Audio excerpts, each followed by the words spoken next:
For whatever reason, so many of these trophies are bucket-based. It's a great way to start out the return of the classic series trophy hunt in NCAA Football 2003, everybody. Making its first appearance, I believe, since the spring. It was something I did a lot last fall, in the fall of 2014.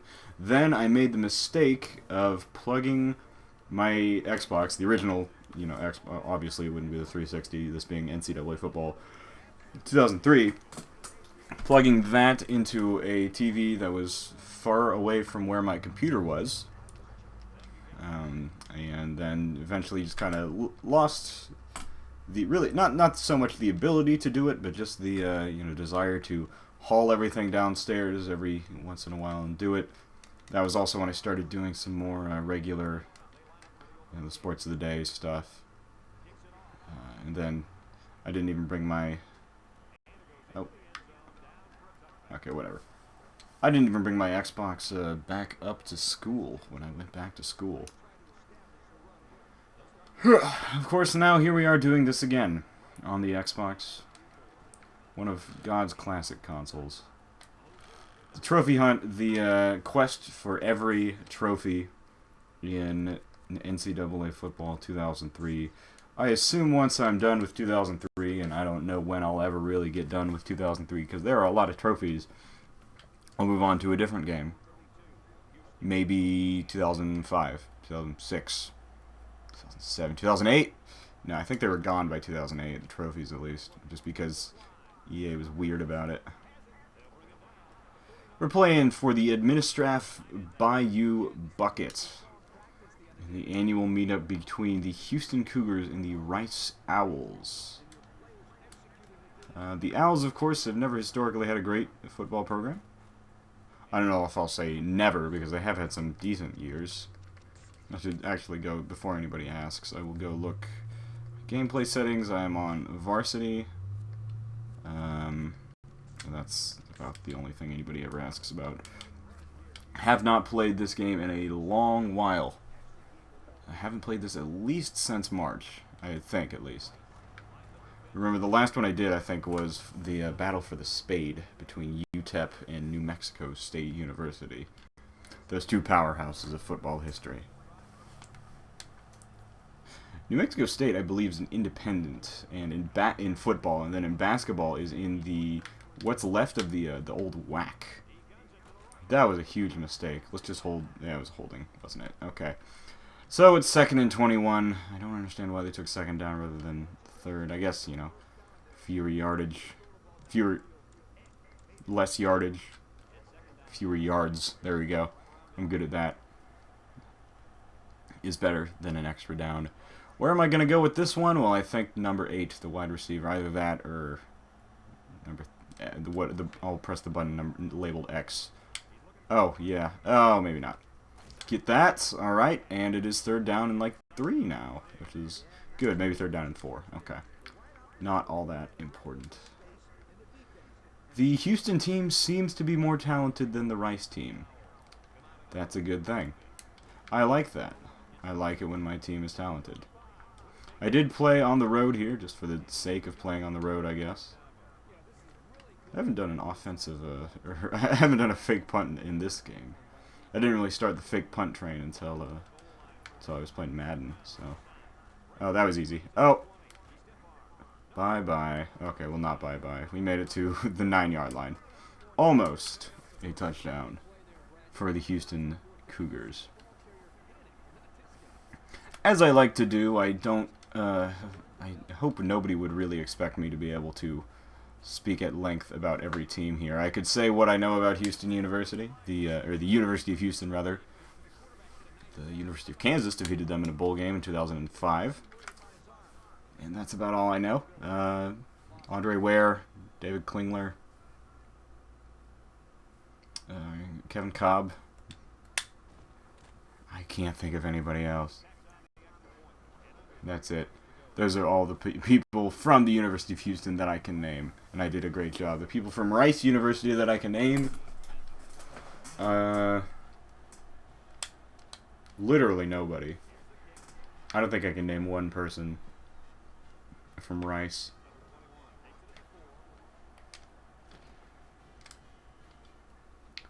So that was great.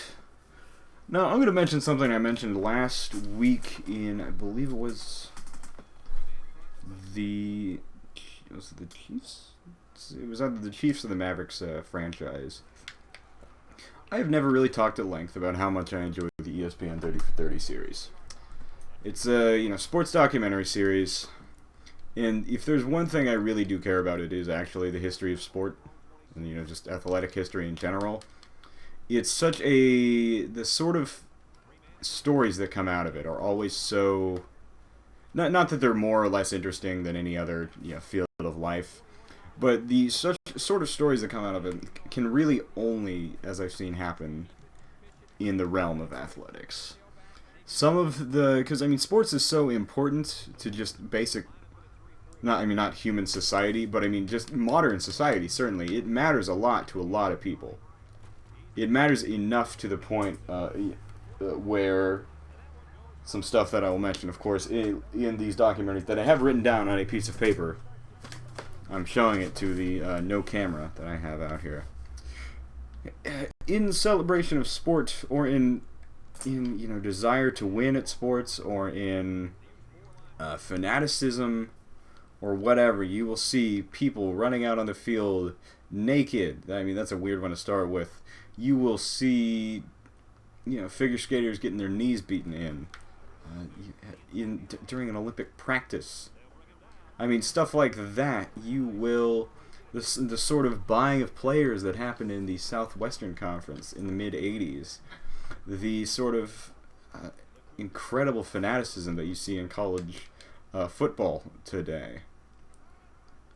Stuff that happens, sports are supposed to be this kind of outside of what is really important. Oh wow, the entire defense was fooled there on the option, and I'm just shooting guys out there left and right. But sports sometimes crosses over into real life, or can be incredibly exciting and contain itself in its own little world. That's what's so interesting about it, is that very few other, outside of religion, very few other just foundations of life have held as much, have so many interesting stories coming out of them. There is religion and I get business, sure. There are interesting stories in those too. The stock market, I couldn't watch a documentary on the best things that happen in the stock market because I'm not interested in the stock market, for one, and I know people. I couldn't get somebody who didn't care about hockey to watch a hockey documentary. But the sort of things that I'm interested in, the sort of things I assume the people who view my videos are interested in, are what is talked about on the 30 for 30. Of course, started by an ESPN employee whose name shall never be mentioned again. I don't even know his name. I think he's been stricken from the record. Sort of like the WWE did with Chris Benoit. We're doing with Bill Simmons at ESPN. No, he never existed. There's no sports guy. Juked him! Out of his seat! Out of his pants! He's dead, rest in peace! Dirk Nowitzki to him. In fewer words, to reference one of my own videos. I've been recording all of my videos out of order, by the way. So if I mention anything about Tony Gonzalez having a really good game, that is what's going to happen next week, or this coming Friday, just because my whole schedule is messed up, and I think I've set it as a secretive thing and something that will be premiering later in the week for you guys watching this. But I'm just kind of stifling my videos because oh baby, I thought I had a clear shot to the end zone there. But I'm not going to be in town for the week that this video comes out, so I'm recording them all in advance and putting them up. Because I don't want another 2-week gap like I had in the beginning of July. This will be a fun play. I might go to wide receiver number 3, just kind of check it to him. See how it works. Oh, baby. Let's see how that works. That was good. Anyway, without further ado, These are my favorite sports documentaries in the ESPN 30 for 30 series, with 4:30 left to go in the second quarter. Nope, didn't get it off. All right. We'll start with basketball, just because that was the first one I was thinking of, and I think that lends credence to my theory that it is from last week's NBA Live series when I brought this point up. I can think of most of my favorites are in the basketball genre. Or maybe not, most of, like, per sport, I think basketball kind of owns which of these docs are my favorite. I think I have the most favorites out of basketball. How about that? That's how you can probably say that properly. The first one that came to mind was one of the original 30 from 2009. No crossover, the Trial of Allen Iverson. A movie that kind of... I never really knew all that much about Allen Iverson. He was a player... when I first started paying attention to the NBA, he was one of the best, if not the best, in the league. And he was always so enigmatic. You know, I never really knew that much about him, and everything I always heard about him was negative. And that's because he wasn't really beloved in the media. The media was never really kind to him. That kick's good, by the way. And, I mean, there were instances, obviously, the practice rant, stuff like that. He had the reputation of being difficult with coaches. He only seemed to show up, you know, he was kind of like Randy Moss in the way that people suspected he didn't always go 100%, which I don't think is true at all. I think if you go back and you watch Allen Iverson as a player, nobody put as much effort into his game, maybe other than Kevin Garnett, as Allen Iverson did, because he was the type of guy who, if you needed to win the game, he was the type of player who had sort of, I don't know if I'd say instinct, but you look back at Game 1 of the 0-1 Finals, probably the finest hour of Allen Iverson. The way that he played, he was making threes near the end of the game. That step over Tyronn Lue, which has forever immortalized Tyronn Lue in everybody's mind. Like, oh yeah, that's the guy who Allen Iverson stepped over. And he's like, I think he might be a head coach, or at least a prominent assistant coach. I mean, Allen Iverson was such a fascinating player. And to hear about something like this in a relatively small town in Virginia, a larger small town in Virginia, if that makes sense. Hampton, Virginia being where the filmmaker grew up, being in the... I think he may have been out. He mentioned something about how he wasn't like in town when the whole thing happened, so it was him trying to piece together what kind of happened for himself. And to that point, it was a little bit maybe too altruistic, you know. It may have focused a little bit too much on the narrator himself, but I think he does that well and still focuses more on the trial itself than just himself, you know, than just his experience and his family's experience with it. Also focuses a lot on how Iverson grew up. Really, it opened a window into the life of Allen Iverson that I didn't know about. And it made a player I didn't know very much about into somebody I could... You know, I would never be able to identify with him because he grew up in such a much different sort of lifestyle than I did. Obviously, though you look at some of his living conditions as a kid, you know, he was like taking care of his younger sisters in a house that was really very small. Oh, that was terrible on the missed tackle. I had him in the backfield, and I just dove past him. But yeah, that's just a really eye-opening look not only into the career of one of the greatest of all time, but also just into kind of that small-town mindset when something like this becomes national news due to him being one of the best players. And I believe he went to jail during what would have been one of his last high school seasons, then went to Georgetown, then went to the NBA and was one of the best of all time.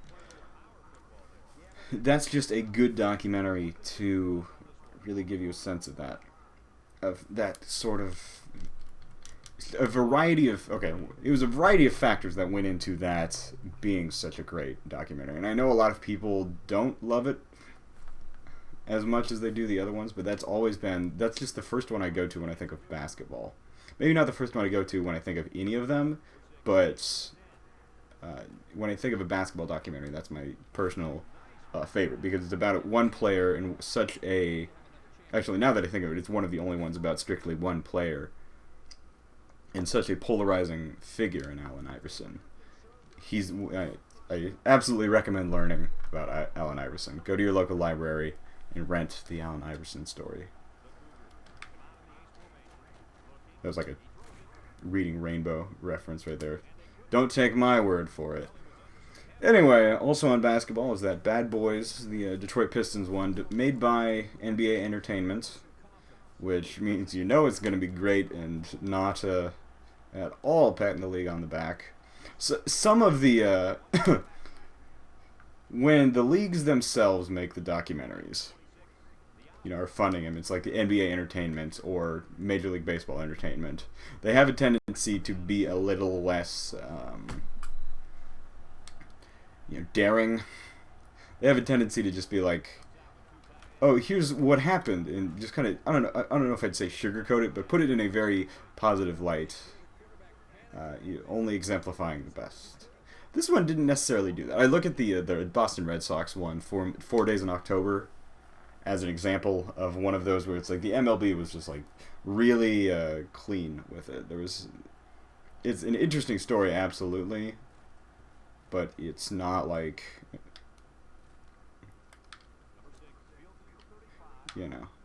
it's hard to say.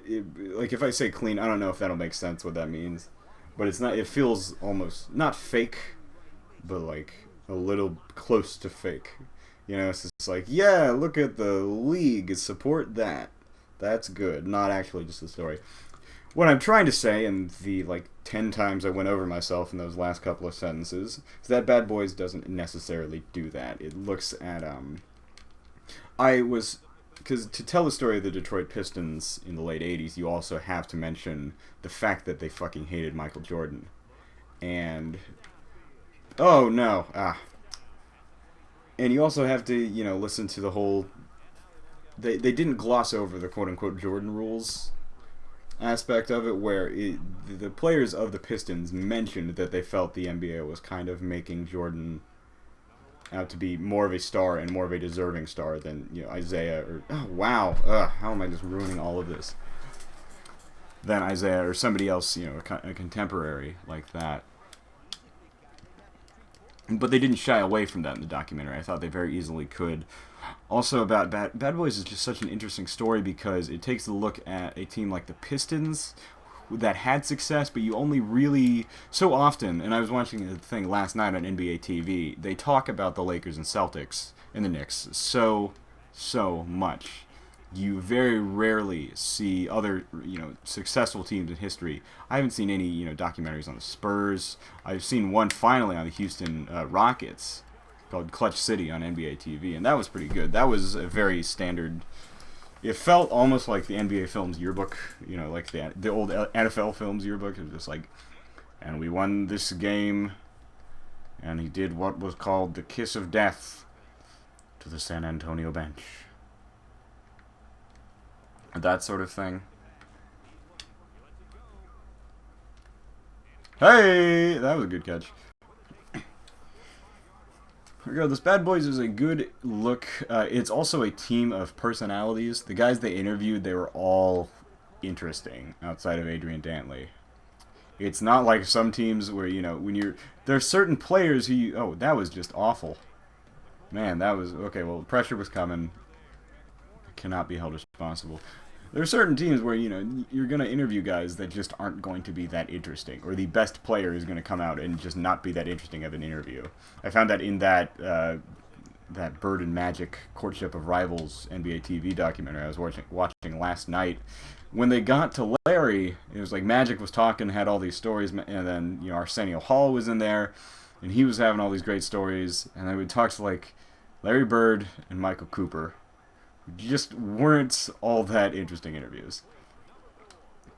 And, that doesn't speak anything bad about them as people, but I mean, just purely in terms of getting a great interview in a documentary, to make it an interesting documentary, you have to have interesting people.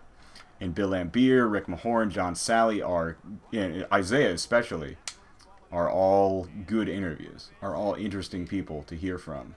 Oops, I pressed the wrong button. I meant to press B, I pressed Y. I guess I'm going for it here. Really want to win the Administraff Bayou bucket here. And I will not let anybody from Houston, oh, shit. That wasn't a touchdown. Ah, well, we got close. We're only up by 3 here at the half. What the hell happened there? I dropped my controller on the ground. That's not good. Apparently I called a timeout before the game even started. I've never heard that happening in my life. No, I have, actually. If you remember, I think it was 2010. The USC Trojans and the UCLA Bruins were going to play a game like... when they used to play, they would both wear colored jerseys. And they said they would... Like, if USC wore their red jerseys, they would be deducted a timeout for the first half or something. And then Rick Neuheisel was like, okay, I'll do you one better. That was offsides. The running back ran backwards. That was weird. Anyway, he was like, I'll do you one. We'll wear the same thing, and we will burn a timeout immediately at the beginning of the game. So I have seen that happen before. That's not what we're doing here, though. That was just me dropping my controller on the ground. We're trying to talk about movies, damn it. I'm halfway through the game and not even a quarter of the way through my list. We have Winning Time, Reggie Miller versus the New York Knicks. A great example of mid-90s basketball that didn't involve Michael Jordan. It's not that I'm tired of hearing about Michael Jordan, it's just that we hear way too much about only Michael Jordan.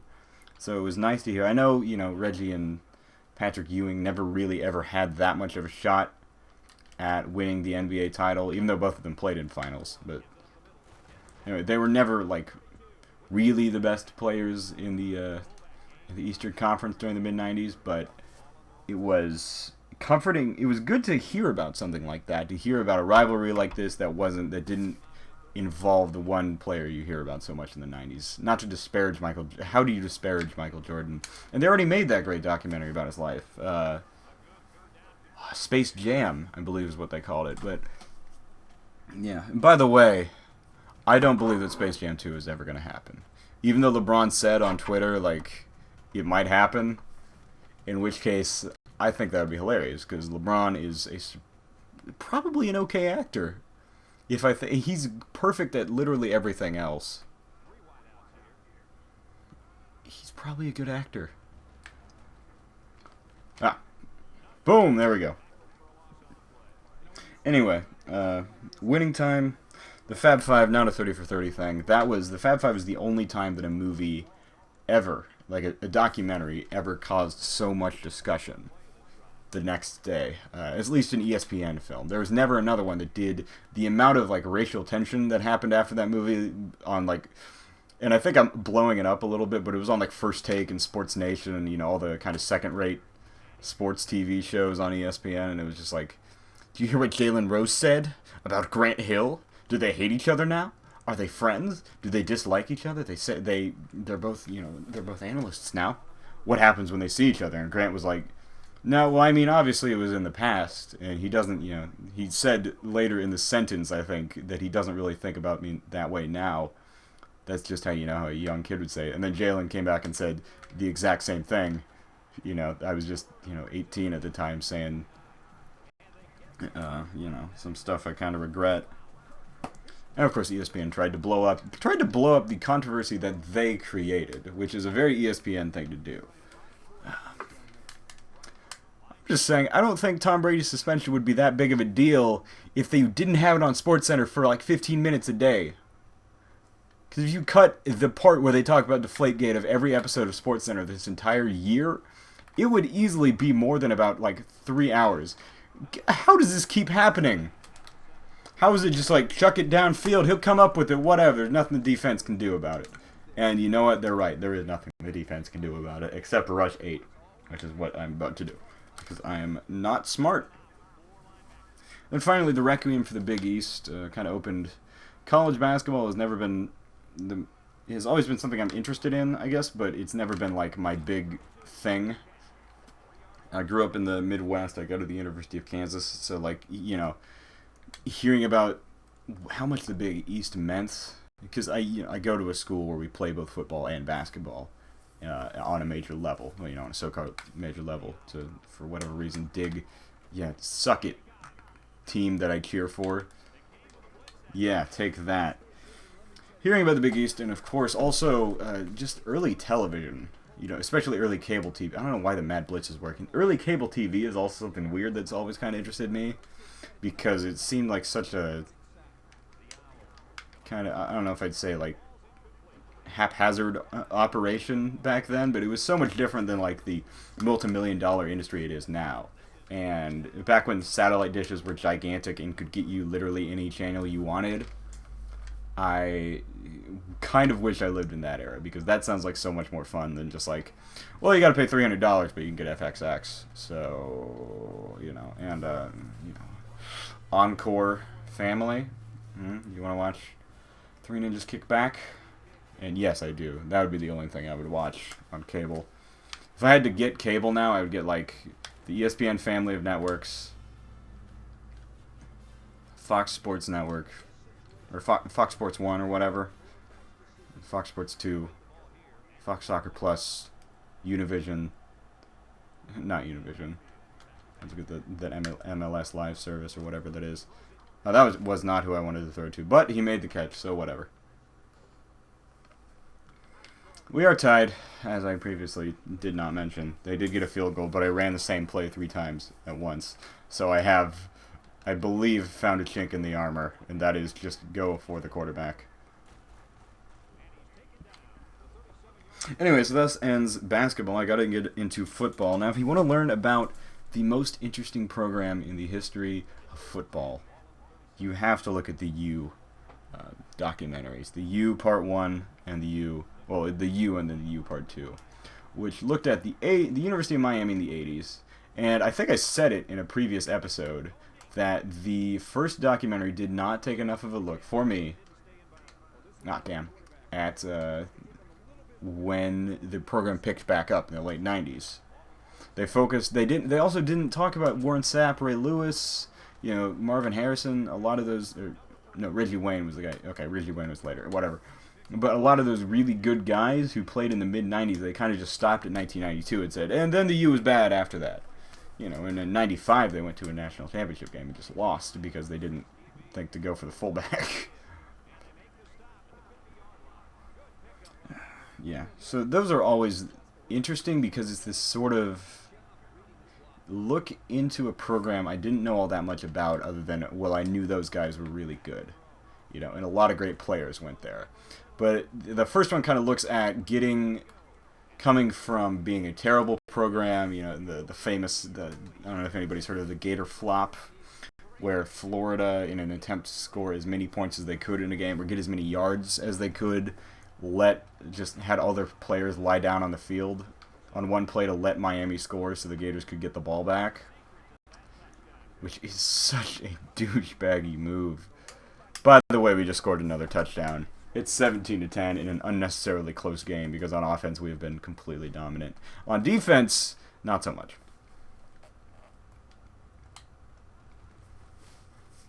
But yeah, the U Part 1 and 2, and then Part 2 where it talks about the white-collar crime and the Ponzi schemes and the Nevin Shapiro case and all the fighting they had on the field that one game against who was that? Like Florida Atlantic or somebody like that. That was just an interesting thing to watch. This great program, the astronomical rise to success, where they had 3 straight 12-win seasons in 2001, 2001, and 2003. 2002, rather, sorry. And then just kind of were like, oh, we're good, we're still alright. And then, boom, right down 2006, they were just never that good again. Really haven't been challenging for a championship yet. I still believe in Al Golden, but, prove me right, please. I want to see him succeed, and I want to see Miami succeed, because it feels like they're just right on the cusp of it. And if they end up being, past the cusp of it this year, if they win 11 games, no, nobody will be that surprised. But if they also win like 7, and Al Golden gets fired, also nobody is going to be that surprised. Also on the football scale, a very rare, effectively a high school football movie that became a college football movie in Rand University about Randy Moss. Again, kind of like the Allen Iverson thing I was talking about earlier. A very enigmatic player, somebody I didn't know all that much about, and somebody I learned a lot about. Always something you want to do. Always want to learn. Then also Brian and the Boz, a player I knew nothing about, only like, oh yeah, he was overrated and he busted in the NFL. And then I didn't know anything about him in Oklahoma, how he went head to head with the NCAA. He was, the best player on the field. I thought he was supposed to be overrated in college as well, but he was actually one of the best players. And just, hearing all the steroid things and just hearing how, when he went to Seattle, he had he was a smart guy too. He had the t-shirt company printing t-shirts in Denver for when he came there, all saying like, "Go Broncos, I hate the Boz," and all that. Like, Boz sucks. It was his company, and he was making the money from people disliking him. I'd like to hear that. That's entrepreneurship right there. Yeah, anyway, that's interesting to me. And then one that a lot of people don't know about, or don't talk about, is Small Potatoes, Who Killed the USFL from like way back in 2009, which, it's interesting to hear about. I would love a documentary like that, except about the North American Soccer League of the 70s and 80s, because that one opened my eyes to like, oh wow, Jim Kelly really played in this league. Steve Young got his start in this league. Reggie White got his start in the USFL. And like, it's interesting to hear because it's such a league that failed for all intents and purposes. Ended up having a huge impact in the way that we look at player salaries today, and the value of a franchise. Also gave me a reason to dislike Donald Trump. You always want a reason to dislike a millionaire. He's a billionaire, isn't he? He's got a lot of money. He's running for president. I know that. Good. Okay. So that ends football. Baseball, there's one about Bo Jackson, which is also kind of about football, but I always thought of him more as a baseball player. Played for the Royals before I was born. It's funny seeing like the throwback. Oh shit! This is probably like vomit-inducing here. I'm gonna go to the L, running down the sideline. Oh, Shud's the tackle. I'm just gonna run with it now, because there's nothing that can kill me. Also, it's like midway through the 4th quarter, and I should probably be trying to run the clock out, so as to not hurt the feelings of the virtual Rice University students. When you think of Bo Jackson, a lot of people think of him as the great in Tecmo's Super Bowl. Why I also think of him as the one other player that gets put on Royals jerseys. You see people in George Brett jerseys, or you see people in Bo Jackson jerseys, and you just didn't see a whole lot of other people in Royals jerseys until this year. Hockey has what I would also call one of the most interesting in big shots. A look at the New York Islanders, a unique team, just in the history of hockey and sports in general.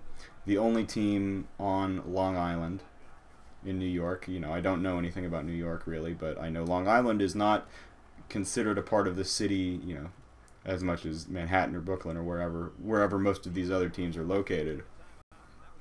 And so the director was from Long Island, and he was talking about how much the Islanders were important to him, and then also talking about this dude Spano, who pulled off an incredible crime in pretending he had a lot more money than he did. And getting away with it, almost getting away with it, and then going to prison. Just duped a lot of people because a lot of people just didn't check their statistics, or just didn't check the facts. Didn't ask the other people, like, who he had tried to buy teams from. It's like, he failed to buy 2 other teams. I wonder why. No, just give him the Islanders, whatever. That's great, though. And everybody rallied around him, and he was a fake. Of course, in soccer, you got the one about the 2 Escobars, Pablo and Andres Escobar. Pablo Escobar and Andres Escobar, I believe, both killed in the same year of 1994. Pablo, the drug lord, back during cocaine being a big deal. Andres being a defenseman on the Colombian soccer team in 1994. One of the best teams in history that didn't even make it out of the knockout round of the World Cup. Colombia didn't make it back to the World Cup, I think, until 2014. And you know what? I always wish them the best because they have really great fans. There we go, touchdown. Also, Andres Escobar was killed. Murdered after he scored an own goal against the United States. The other one is Hillsborough, which is a terribly sad story, one I was about to mention earlier when I was talking about like how sports can sometimes become real life.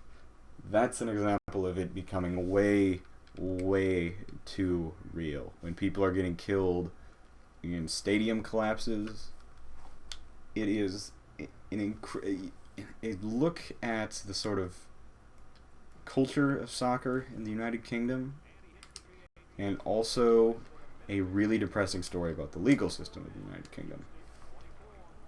And also a really depressing story about a lot of people in a stadium crush. I never understood that until, like, it took me a really long time because I knew what it was. I knew people died at a soccer stadium incident, but for whatever reason, I looked it up in, like, middle school. And then I didn't actually figure out what it was until years later. And I was like, oh, that's what actually happened. And this documentary actually kind of helped me figure out what really went down there. There was too many people were in one very small space, which is something you really don't want. People getting crushed into each other. There's the potential to really get hurt there. So to get off of that sad story, also we have listed in a side column on my paper in my list of documentaries I like. There's one called This Is What They Want about Jimmy Connors in the U.S. Open in, I believe, 1991. Maybe I think it was 91. A great story about a comeback, about an old guy getting one last shot. Oh, I don't know what happened there. The U.S. Open. Oh, no. Guys, I did something.